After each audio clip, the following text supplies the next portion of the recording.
கர்த்தருடைய பரிசுத்த நாமத்துக்கு மகிமை உண்டாகட்டும். இந்த நாளிலும் நம்ம பார்க்க போகிற வசனம் ஏசாயா 45:17. இஸ்ரவேலோ கர்த்தராலே நித்திய ரட்சிப்பினால் ரட்சிக்கப்படுவான். நீங்கள் என்றென்றைக்கும் உள்ள சதா காலங்களிலும் வெட்கப்படாமலும் கலங்காமலும் இருப்பீர்கள். ஹல்லேலூயா. இந்த செகண்ட் ஹாஃபில் இருக்கிற வசனத்தை நம்ம தியானிக்க போகிறோம். நீங்கள் என்றென்றைக்கும் உள்ள சதா காலங்களிலும் வெட்கப்படாமலும் கலங்காமலும் இருப்பீர்கள். எவ்வளோ அருமையான ஒரு வசனம் பாருங்கள். இன்றைக்கி நிறையா பேர் வெட்கப்பட்டு இருக்கிறாங்க, நிறையா பேர் கலங்கி போய் இருக்கிறாங்க. அவங்களுக்கு வெட்கம்னு சொல்லும்போது அது என்னன்னா, அவங்களால ஒரு மேட்டரை சகிச்சிக்க முடியல. நிறைய பேர் அவங்கள கேவலமாக பேசுகிறாங்க. அவங்கள எவ்வளோ தூரம் மட்டுப்படுத்தணுமோ அந்த அளவுக்கு மட்டுப்படுத்துகிறாங்க. அப்படி உள்ள சூழ்நிலை வரும்பொழுது ரொம்ப வெட்கப்பட்டு நாணி குனிந்து ரொம்ப கேவலப்பட்ட ஒரு நிலைமையில் அவங்க இருப்பாங்க பாருங்களேன். நிறைய பேர் தாங்க முடியாமல் தற்கொலை பண்ணிக்குவாங்க. அப்படி உள்ள ஒரு சூழ்நிலைக்கு தள்ளப்பட்டு இருக்கிறீங்களா? ரொம்ப வேதனையிலையும் கவலையிலையும் கண்ணீர்லேயும், ஐயோ இந்த மாதிரி ஒரு வெட்கக்கேடு வரவே கூடாது, எனக்கு என்னை இப்படி தாக்குதல் பண்ணுறாங்களேன்னு சொல்லி இருக்கக்கூடிய ஒரு சூழ்நிலையை ஆண்டவரால் தான் மாற்ற முடியும். மனுஷர்களால் கூடாது. மனுஷங்க பட்சிக்கிற ஓநாய்களை போல் அவங்க நம்ம எப்படி வெட்டலாம் குத்தலான்னு தான் இருப்பாங்க. ஆனால் கர்த்தர் ஒருத்தர் தான் இரக்கம் பாராட்டி உதவி செய்கிறவர். அந்த மாதிரி உள்ள வேதனை தரும் நேரத்தில் இருக்கிறீங்களா? இல்லை கலங்காமலும் இருப்பீர்கள். இருக்குது கலக்கம், ஒரு பயம், ஒரு திகில். அடுத்து என்ன நடக்குமோ, அடுத்த நாள் என்ன நடக்குமோ தெரியாது. அப்படி உள்ள ஒரு சூழ்நிலை.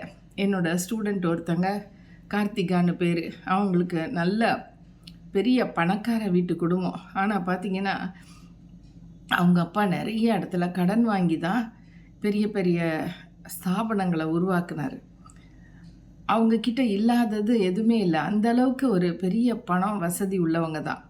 ஆனால் பார்த்திங்கன்னா அந்த கடன்காரங்களுடைய பிரச்சனையினாலும் தொல்லையினாலும் ரொம்ப வெட்கப்பட்டு கூனி இந்த வீட்டை ஜப்தி பண்ணுறது, அந்த மாதிரி உள்ள ஒரு நிலைமைக்கு தள்ளப்பட்டாங்க.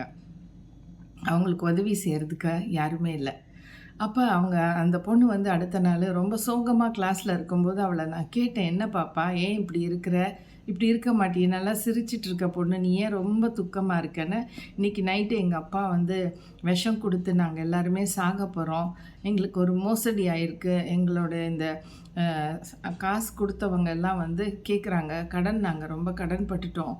எங்களை ரொம்ப வெட்கப்பட்டு போச்சு. அதனால் எங்களுக்கு உயிர் வாழவே இஷ்டம் இல்லைன்னு அப்பா சொல்லி, நீங்கள்லாம் இந்த விஷத்தை சாப்பிடலன்னா நீங்கள் உயிரோடு இருப்பீங்க, நாளைக்கு உங்களை தான் பிடிப்பாங்க, நீங்களும் எங்களோட செத்து போயிடணும் அப்படின்னு சொல்லும் பொழுது அந்த பொண்ணால் அதை தாங்கிக்க முடியல. பாருங்கள், 16 to 18 வயசுக்குள்ளே இருக்கக்கூடிய ஒரு பெண் பிள்ளை, வாழணும்னு நினைக்கிற பிள்ளைக்கு வெட்கமும் கலக்கமும் தான் இருந்துச்சு. அப்படி உள்ள சூழ்நிலையில் சரி, நீ லஞ்ச் டைமில் நீ சேப்பலுக்கு வா, நான் உனக்காக ஜெபம் பண்ணுறேன்னு சொல்லி ஆண்டவர் தேற்றுகிற சில வார்த்தைகளை சொல்லி, எப்படியாச்சும் உனக்கு இன்றைக்கி நைட்டு உங்கள் அப்பா 11 மணிக்கு தானே எல்லா பிஸ்னஸ் எல்லாம் மூடிட்டு வருவேன்னு சொல்லியிருக்காரு. அப்போ வரும்பொழுது ஜிலேபி வாங்கிட்டு வருவேன், விஷத்தையும் வாங்கிட்டு வருவேன்னு சொல்லியிருக்காரு. அதுக்குள்ளே ஆண்டவர் அற்புதம் செய்வார். நீங்கள் சாகிறதில்ல, நீங்கள் வெட்கப்படாமலும் கலங்காமலும் இருப்பீர்கள். எப்போ? சதா காலங்களிலும். எவ்வளோ வருஷங்களானாலும் ஆண்டவர் உங்களை அப்படி வச்சுக்குவார். இன்றைக்காக நாளைக்காக மாத்திரம் இல்லை சொல்லி ஆண்டவர் பாருங்கள் அற்புதமாக வழி நடத்தினார். அடுத்த நாள் அவள் வரல, அடுத்த நாள் வரல, 2-3 நாள் அவள் வரலன்னு எனக்கு பக்குன்னு ஆயிடுச்சு. ஆண்டவரே, அவள் என்ன பண்ணிட்டா? அவங்க குடும்பத்தில் எல்லோரும் இறந்துட்டாங்களா? அவள் ஃப்ரெண்ட்ஸ் வர்ற ஸ்டூடெண்ட்ஸ் கிட்ட கேட்குறேன், கார்த்திகா எங்கே காணவே இல்லை, என்ன ஆச்சு, ஊருக்கு எதுவும் போயிட்டாளா, அவங்ககிட்ட எதுவும் சொன்னாலா அப்படிலாம் கேட்டு பார்க்குறேன். யாரும் ஒன்றும் சொல்லலை. தெரியாது மேம், தெரியாது மேம் இப்படியே சொன்னாங்க. நான் ஆண்டவர்கிட்ட ரொம்ப மன்றாடி ஜெபம் பண்ணேன், அந்த பொண்ணு செத்து போயிடக்கூடாது ஆண்டவரே, அந்த பொண்ணோட குடும்பம் இப்படி ஒரு சோதனையில் மரித்து போயிடக்கூடாது, நீங்கள் தான் பாதுகாக்கணும்னு சொல்லி அப்படியே பண்ணால் 4வது நாள் வர்றா.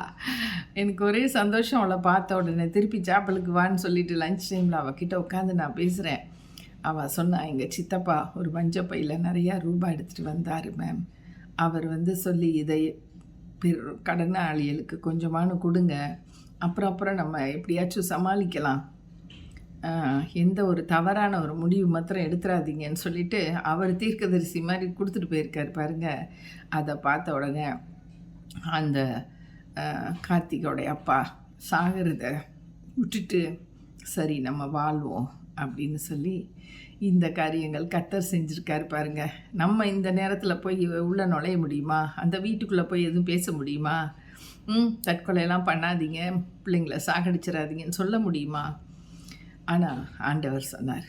ஆண்டவர் அந்த சித்தப்பா மூலமாக அந்த குடும்பத்துக்கு வேண்டிய நன்மைகளை செஞ்சார்.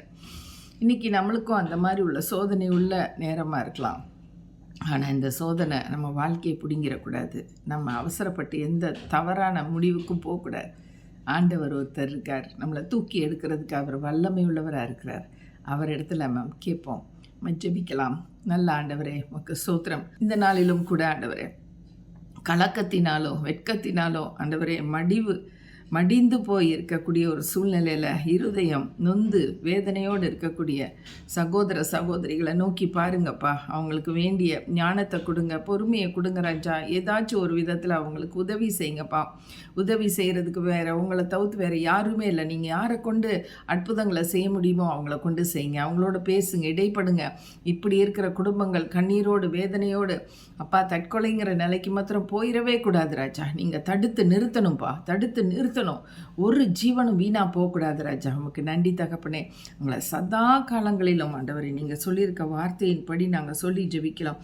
நீங்கள் என்றென்றைக்கும் உள்ள சதா காலங்களிலும் வெட்கப்படாமலும் கலங்காமலும் இருப்பீர்கள்னு சொல்லியிருக்கீங்க.